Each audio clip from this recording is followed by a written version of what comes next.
Practicum training is putting into practice the clinical learning that students are getting in the classroom. So they go out into the field and they work with actual clients, providing art therapy to benefit the clients as well as to allow them to learn really how to do this work.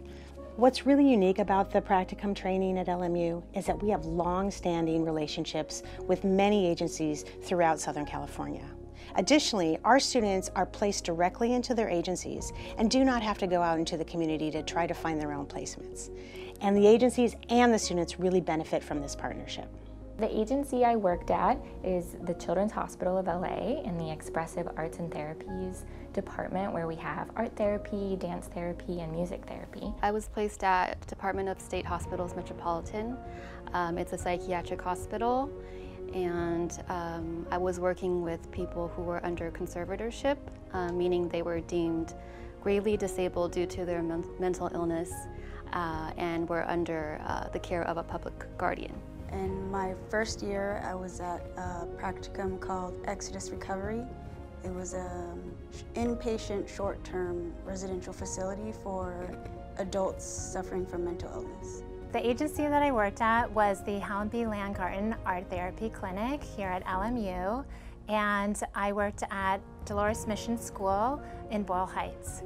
The types of clinical experiences our students get training in are wide-ranging, everything from hospitals to residential treatment centers to outpatient clinics and therapeutic schools. While at LMU, students are gaining hours towards registration as an art therapist with the Art Therapy Credentialing Board at the same time that they're pursuing licensure in the state of California as a marriage and family therapist.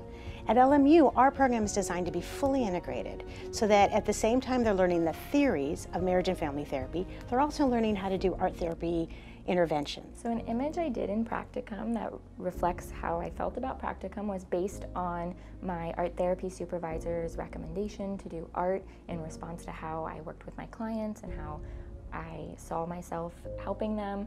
And I actually used a lot of materials from the hospital, so hospital gloves, band-aids, and so forth, to make a response piece of working with one of my clients. What I learned most about art therapy and practicum was that sometimes just witnessing is enough. I think art is a great vehicle for that because it really allows a very special sort of interaction and space between therapist and client. So to just be just a witness of someone through their creative process, through the process of them externalizing something that's so personal and internal, I think that was a really great piece for me to learn of what art can do. What I learned the most during practicum was flexibility. Since the population I was with, there was a lot of mental illness. I learned flexibility in tailoring the art therapy directives to the clients. What I learned the most about art therapy in my practicum was that it's an incredible tool to be able to connect to the children in a way that verbal communication would not allow.